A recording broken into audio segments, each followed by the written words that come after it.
नमस्कार, आपके साथ मैं हूं सुरभि शर्मा। बड़ी खबर और खास खबर के साथ हम करने वाले हैं शुरुआत। मेरे साथ मेरे सहयोगी समीर अब्बास हैं और डिटेल जानकारी के लिए हमारे साथ हैं मेरे सहयोगी विवेक।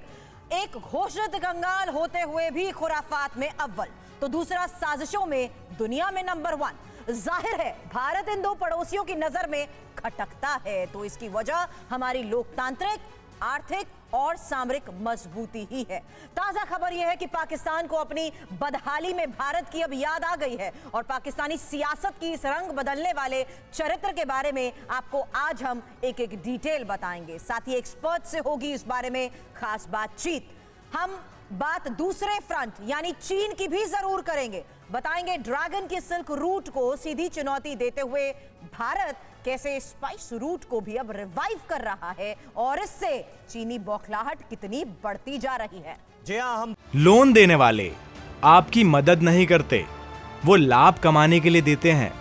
तो कौन अच्छा है और कौन बुरा है, जानना चाहते हैं तो फ्रीडम ऐप को अभी डाउनलोड कीजिए। बात एलएसी पर चीन की नई गुस्ताखी की भी करेंगे और समझेंगे कि ये पड़ोसी आखिर अपनी हरकतों से बाज क्यों नहीं आता। इन तमाम सवालों का आज हम जवाब ढूंढने की कोशिश करेंगे, क्योंकि ड्रैगन एक बार फिर बेलगाम होता हुआ नजर आ रहा है और भारत की तरफ से चेतावनी भरे अल्फाजों में कुछ बहुत सख्त मैसेज उसको दिया गया है। और एक बड़ी खबर जान लीजिए कि बाढ़ से आई भुखमरी के बाद पाकिस्तान की अकड़ ढीली हो गई है। भारत से खाने पीने के सामान के आयात के लिए घुटनों पर है पाकिस्तान। पाकिस्तान भारत से सब्जियां और खाद्य पदार्थों को आयात करने पर अब विचार कर रहा है। पाकिस्तान के वित्त मंत्री मिफ्ताह इस्माइल ने यह घोषणा की है। पाकिस्तान से हरी सब्जियों और अनाज की कीमतें आसमान छू रही है। इसकी वजह से वो अब व्यापार शुरू करना चाहता है। बाढ़ आई, बाढ़ से पाकिस्तान में हालात खराब हो गए, बदतर हो गए हालात। पहले ही महंगाई की मार थी, बाजार की स्थिति खराब चल रही थी, अर्थव्यवस्था की कमर टूट गई थी। उसके बाद यह प्राकृतिक आपदा का कहर, अब हो गया है पाकिस्तान मजबूर।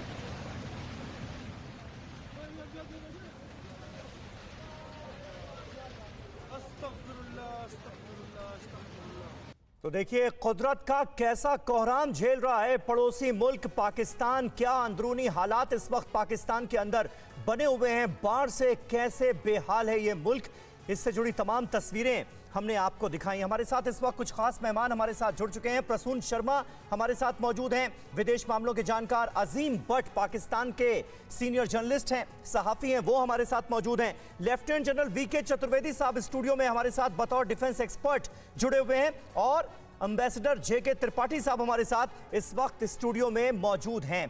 अजीम, सबसे पहला सवाल आपसे, किस तरह से इस वक्त पाकिस्तान में हालात फ्लड की वजह से बनते हुए नजर आ रहे हैं? जाहिर है भारत भी चिंतित है पाकिस्तान में इस वक्त जिस तरह के हालात हैं और हमारे प्रधानमंत्री नरेंद्र मोदी की तरफ से भी दुख का इजहार किया गया है। स्थितियां क्या कुछ संभलती हुई नजर आ रही हैं या बद से बदतर हो रही हैं? बहुत शुक्रिया समीर। और बिल्कुल सूरत हाल तो बहुत ख़राब थी, लेकिन एक खुशकिस्मती की बात यह है कि पिछले 24 घंटे के अंदर जो है वो सैलाब का जो दबाव है वो काफ़ी हद तक गेस्ट का ऑडियो दे दीजिए, त्रिपाठी जी को ऑडियो नहीं मिल रहा है। हाँ जी अजीम बोले। सैलाब का जो बहाव है वो अब कम हो चुका है, लेकिन ये है कि उसकी जो तबाहकारियां हैं, जो उससे नुकसान हुआ है, वो पूरा करना डेफिनेटली बहुत एक जो है वो मुश्किल काम है। अब तक तकरीबन 1100 से ज़्यादा अफराद जो हैं वो मर चुके हैं और सबसे ज़्यादा जो नुकसान हुआ है, चूँकि ये सैलाब बेसिकली जो आया है ये देहातों के इलाकों में आया और यहाँ पर तमाम लोगों की जो खाने पीने का, पूरी ज़िंदगी गुजारने का जो तरीक़ेकार होता है वो उनके जानवर होते हैं, वो मवेशी होते हैं। तो अब तक तकरीबन 8 लाख मवेशी जो है वो मर चुके हैं और तकरीबन 3.5 करोड़ से ज़्यादा आवाम जो है वो इससे जो है वो मुतासिर हो चुकी है। और बिल्कुल नरेंद्र मोदी साहब की ट्वीट मैं भी देख रहा था और उनकी चीज़ें भी आई हैं, मैंने खुद भी ट्वीट किया है और हम आपको भी आपके इस चैनल के मीडियम से भी हम शुक्रिया अदा करते हैं उनका कि ऐसी मुश्किल हालात में आप लोगों ने अपने जो है वो बाकी तमाम जो ममालिक है उनकी तरह आप लोगों ने भी आगे बढ़ के साथ दिया। तो ये एक कुदरती आफत है और इसके अंदर हमारे सियासतदानों का कसूर भी है, बिल्कुल कसूर है कि तकरीबन 70 सालों से वो हमारे टैक्स में, बजट में पैसा जो है वो खा रहे हैं, लेकिन वो डैम्स नहीं बना रहे हैं, वो बंद जो है वो नहीं बना रहे हैं कि जिससे आवाम की जो है वो सहूलत हो सके, या पानी आए तो उसको कैसे रोकना। अगर 70 सालों में हम लोगों ने ये भी नहीं बनाया तो फिर हमारे सियासतदान और हमारे अहले इक़्तिदार जो थे उनसे सवाल पूछा जाना चाहिए। अब आके अगर चंदा इमदाद इकट्ठी करनी है का क्या फायदा है कि जब आपने आवाम को जो है वो हजारों की तादाद में मरवा दिया और करोड़ों की तादाद में बेघर कर दिया है।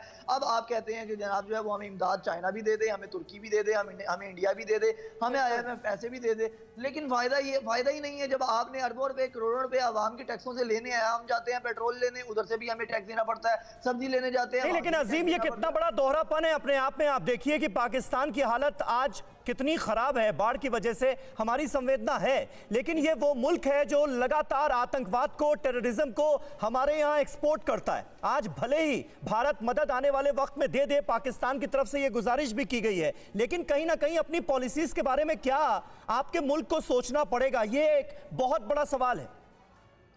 देखिए समीर, मैं एक आप ही के मुल्क के एक दूसरे चैनल पे भी बैठा हुआ था 2 दिन पहले। मैंने यही अर्ज की थी कि ये दोनों ममालिक का मसाइल शुरू से चलते आ रहे हैं और हमारे भी और आपके भी प्रॉक्सी वॉर हम दुनिया में हर जगह होती है, लेकिन हमारे दोनों ममालिक के दरमियान तो ये इतना यानी कि ज्यादा मामला है कि इससे अवाम इफेक्ट होती है और इस हद तक होती है कि 70 सालों में होती रही है, लेकिन हमारे जो 4-5 लोग हैं उन लोगों को जो है वो इस चीज का कोई। हकीकत यही है, राजनीतिक संकट तो कभी वित्तीय संकट और अब प्राकृतिक संकट से हालात बद से बदतर होते जा रहे हैं पाकिस्तान के। इसलिए बड़ी खबर इस बीच लेना चाहूंगी, क्योंकि सदी की सबसे विध्वंसक बाढ़ से पाकिस्तान जिस तरीके से कर्रा रहा है वो एक तस्वीर TV9 भारतवर्ष दिखा रहा है। पाकिस्तान में बाढ़ के कहर से हालात बदतर होते जा रहे हैं। पाकिस्तान में आया अब तक का सबसे बड़ा खाद्य संकट, इसको लेकर यह खबर है कि पाकिस्तान में लोग एक टाइम का खाना भी नहीं नसीब कर पा रहे हैं। और इस बीच पाकिस्तान में बाढ़ से फसलों को जिस तरीके से बड़ा नुकसान हुआ है वो भी चिंता बढ़ाता जा रहा है।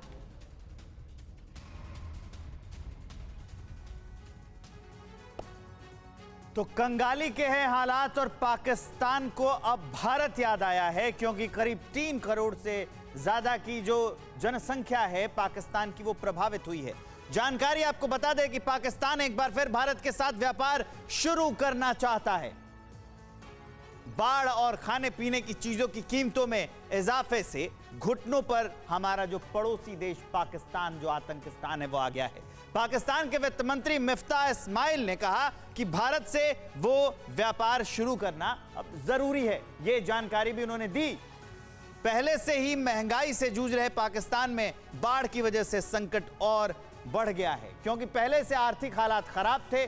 बाढ़ आ गई तो प्राकृतिक आपदा ने और ज्यादा मुश्किलें खड़ी कर दी और बाढ़ से बलूचिस्तान, सिंध और दक्षिण पंजाब से सब्जियों की आपूर्ति पर बुरा असर पड़ा और तब ये हालात खराब होने लगे। लाहौर और पंजाब के शहरों में अफगानिस्तान से प्याज और टमाटर की सप्लाई हो रही है। लाहौर में प्याज 500 रुपए प्रति किलो हो गया है रेट, देखिए, और टमाटर जो है वो 400 रुपए प्रति किलो बिक रहा है। महंगाई के हालात ये हो गए हैं पाकिस्तान में। प्याज और टमाटर के भाव 700 रुपए किलो के भी कहीं कहीं पार पहुंच जाने हैं और अब ये आशंका जताई जा रही है कि ये 700 के ज्यादा भी चले जाएंगे। हालात ऐसे हैं और ऐसे ही रहे तो जो आलू का रेट है वो 120 रुपए प्रति किलो के हिसाब से पहुंच सकता है। हमारे साथ एक्सपर्ट्स मौजूद हैं। चतुर्वेदी सर, अगर हालात ये रहें तो पाकिस्तान के जो मौजूदा जो स्थिति है इसकी वजह से तो ये तो साफ हो जाएगा कि पाकिस्तान व्यापार शुरू करेगा ही करेगा, तो इसमें भारत का रुख क्या होना चाहिए?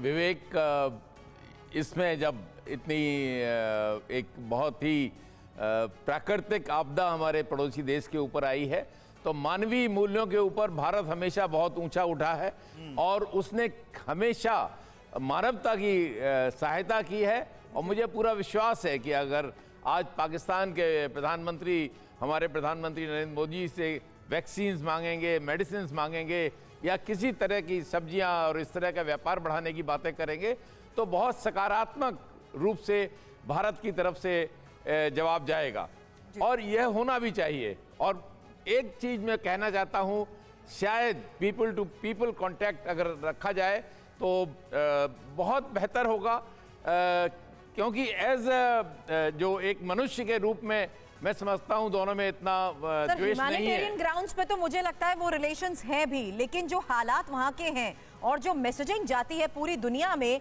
वो बतौर सबूत भी पाकिस्तान की पोल खोल देती है। प्रसून जी, मेरा सवाल आपसे है, क्योंकि हम देख चुके हैं कर्ज के बोझ में पाकिस्तान है, कमाई के मौके सीमित हो चुके हैं, किसी तरह का कोई निवेश नहीं है, दूसरी तरफ चीन का कर्ज, मुश्किलें हर स्तर पर बढ़ चुकी हैं और यही वजह है कि राहत कार्य के लिए भी पैसे जुटाना इस वक्त चुनौती बना हुआ है पाकिस्तान के लिए।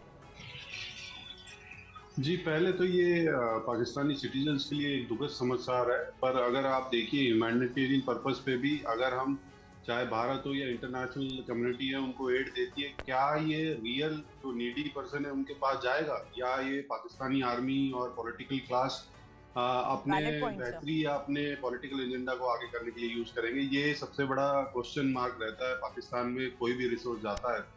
और मुझे नहीं लगता कि इंडिया पाकिस्तान से मतलब ट्रेड में कोई बेनिफिट ज़्यादा होगा। अगर आप देखिए इंडिया का स्टैंड चाइना के सामने इतना स्ट्रांग है, तो पाकिस्तान तो उसमें कंपैरेटिव है ही नहीं।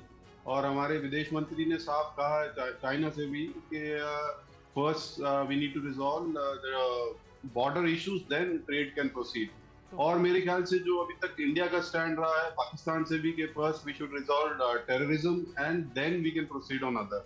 बाकी ह्यूमैनिटेरियन ग्राउंड पे जैसे हमारे पहले बिल्कुल सही बात आप कह रहे हैं प्रसून जी। और एस जयशंकर साहब ने जिन बातों का जिक्र किया है, साफ तौर पर यह कहा गया है कि एशिया का फ्यूचर तो देखिए इसी पर डिपेंड करेगा कि आने वाले वक्त में भारत और चीन के रिलेशंस कैसे रहते हैं, हमारे संबंध कैसे रहते हैं। और इस बीच पाकिस्तान की जो दुर्दशा है, चीन का जिस तरह से कर्जा बढ़ता जा रहा है, तमाम तरह की समस्याएं हैं। लोन देने वाले आपकी मदद नहीं करते, वो लाभ कमाने के लिए देते हैं। तो कौन अच्छा है और कौन बुरा है जानना चाहते हैं तो फ्रीडम ऐप को अभी डाउनलोड कीजिए।